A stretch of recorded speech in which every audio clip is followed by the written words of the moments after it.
সবাইকে জয় যিশু, ঈশ্বরকে ধন্যবাদ। রমেশ মুর্মু, হ্যাঁ আপনারা রাধানগর থেকে আসছেন। হ্যাঁ, রাধান থেকে আসছি। আপনাদের সাক্ষ্য যে আছে 6 মাস আগে আপনার ওয়াইফ যখন বাচ্চা প্রসব করেন, তারপরে বাচ্চার লাইফে প্রবলেম দেখা দেয়। হ্যাঁ, প্রবলেম দেখা দেয়। এটা 6 মাস আগেকার ঘটনা বলছেন? এটা 6 মাস আগের ঘটনা। আপনি খুলে বলুন কি হয়েছিল সেই সময়।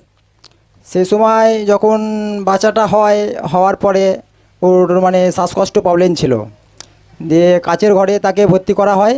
কাচের ঘরে ভর্তি করার পর দিয়ে ডাক্তার তার পরের দিন রিপোর্ট বলে যে আপনাদের বাচ্চা এরকম শ্বাসকষ্ট প্রবলেমে অক্সিজেন দেওয়া হয়েছে আর স্যালাইন দেওয়া হয়েছে, চ্যানেল পায়ে লাগানো হয়েছে, আর বাচ্চা খাওয়া দাওয়া একদম করছে না। আমরা তো মানে খাওয়ানোর চেষ্টা করছি, মানে কোনো খাওয়া যাওয়ার মানে ইয়ে করছে না, এরকম ভাব বললো। দিয়ে বলার পরে দিয়ে এইটাই আর কি জানালো ডাক্তারবাবু। মতলব সেই সময় বাচ্চার কন্ডিশন পুরো খারাপ ছিল। হ্যাঁ, বাচ্চা যখন হয় তারপর বাচ্চা ফ্রিলি মতলব নর্মাল অবস্থায় ছিল না। না, বাচ্চার কন্ডিশন দেখে চিকিৎসক পুরো একদম বাচ্চাকে কাচের ঘরে নিয়ে চলে যায়। হ্যাঁ, আর সেখানে বাচ্চার অক্সিজেন চলতে থাকে, স্যালাইন দেয় চিকিৎসক, রিপোর্ট হয়, কিন্তু সব কিছু ঠিক থাকা সত্ত্বেও বাচ্চা কিন্তু খাচ্ছিল না। না, চিকিৎসক তারা ডিউটি করে যাচ্ছিল, ওনারা মতলব ট্রিটমেন্ট করে যাচ্ছিলেন, কিন্তু বাচ্চা স্বাভাবিক অবস্থায় কিছুতেই আসছিল না। তো এই রকম যখন অবস্থা ছিল সেই সময় আপনাদের মনের অবস্থা কেমন ছিল? আমাদের মনের অবস্থা খুবই খারাপ ছিল, কারণ এর আগে আমরা আজকে এই জীবিত মণ্ডলী জড়িত আছি। আমরা কন্ট্যাক্ট নাম্বারে প্রার্থনা নিতে থাকি, 7টার সময় জীবন খাদ্য দেখতে থাকি। দিয়ে ঈশ্বরের প্রতি আমরা বিশ্বাসী ছিলাম যে ঈশ্বরই সৃষ্টিকর্তা, তো ঈশ্বরই যখন মানে আমাদের ওয়াইফকে পাঠিয়েছে বাচ্চাটাকে, তাহলে তো সেই সুস্থ দেখাবে। তো এই বিশ্বাসে আমরা কন্ট্যাক্ট নাম্বারে ফোন করে মানে প্রার্থনা নিতে থাকি, আর সন্ধ্যে 7টায় জীবন খাদ্য এনি টাইম আমরা দেখতে থাকি, লাগাতার করতে থাকেন সেই সময়। হ্যাঁ, আর বিশ্বাসে বাড়তে থাকেন। তো সেই সময় ঈশ্বরের দাস যখন প্রতিদিনের যে জীবন খাদ্য সেটাই অ্যাটেন্ড করতে থাকেন, ঈশ্বরের দাস যখন হর এক প্রবলেমের জন্য ফায়ার প্রার্থনা করতেন আর বিশ্বাসের সহিত আপনি রিসিভ করতাম, আপনার ফ্যামিলি বাচ্চার জন্য রিসিভ করতাম। তো এইভাবে যখন চলতে থাকে তারপর কি হয় বলুন? তারপর বাচ্চার রিপোর্ট ওই রকমই 4 দিন আর ডাক্তার কোনো রিপোর্ট বলে না, কারণ বাচ্চাদের যে কাচের ঘর থেকে সব বাচ্চাগুলো ভর্তি থাকে, ওদের সব ঘোষণা করছে যে যাদের বাচ্চারা ভর্তি আছে তাদের রিপোর্ট ডাক্তারবাবু বলবে, তো ওনারা যাতে এখানে আসেন। দিয়ে সব যায়, দিয়ে আমিও যাই সেই জায়গায়, সবাইকার মানে রিপোর্ট বলে, কার নর্মাল কার ভালো, দিয়ে আমারটা আর বলে না। দিয়ে মন মেজাজ খুবই মানে খারাপ হয়ে যায়। দিয়ে আমি বলছি, প্রভু প্রথম দিন তো আমাদের বাচ্চা যে কাচের ঘরে ভর্তি করা হলো, তখন সেদিনকে বললো তো যে শ্বাস প্রশ্বাসের মানে খুব কষ্ট, তো অক্সিজেন দেওয়া আছে, খাচ্ছে না, স্যালাইন চ্যানেল এসব লাগানো আছে।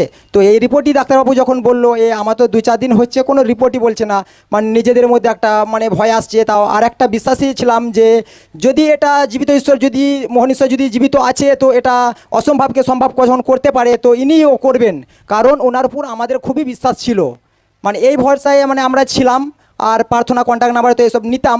দিয়ে তারপরে 4 দিনের পরে যখন ডাক্তারবাবু আমাদেরকে মানে বলে যে আমার ওয়াইফের নামে বলে যে এরকম সুমিতা মুর্মুর মানে গার্জেনদেরকে আসতে হবে, দিয়ে আমরা তখন যাই, যে তখন ডাক্তারবাবু আমাদেরকে একটা রিপোর্ট দেয় যে আপনাদের বাচ্চা পুরো একদম ফাইনাল একদম সুস্থ আছে, আপনাদের বাচ্চা আজকে ছুটি দেওয়া হবে। সকলে জোরসে মহিমা করে জীবিত ঈশ্বরের নামে, জোরসে মহিমা হোক।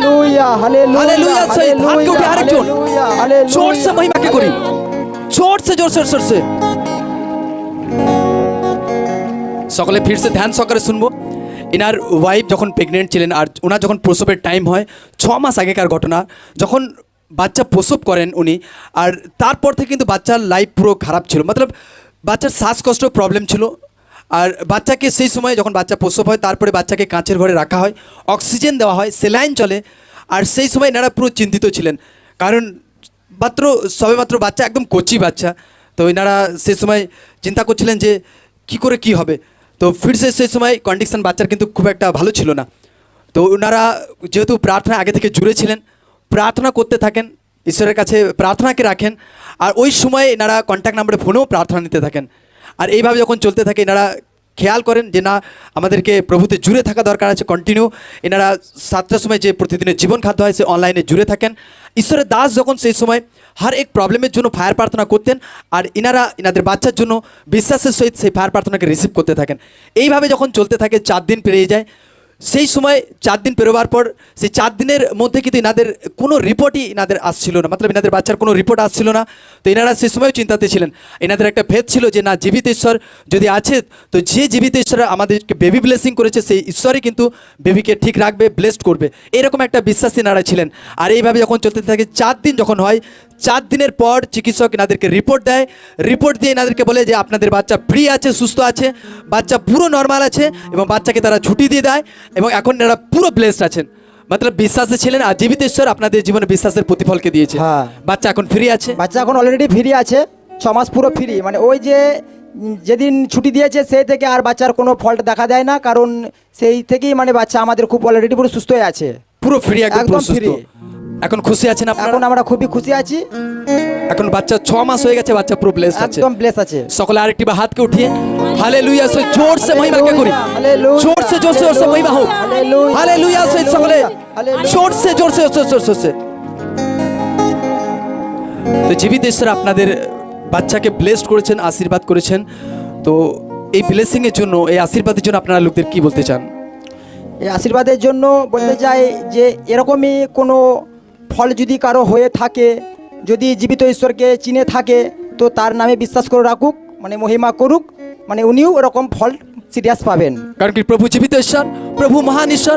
আরেকটি বার হাতকে উঠায় আর জীবিত ঈশ্বরের নামে জোর সে মহিমা হোক, জোর সে মহিমা করি সকলে, জোর সে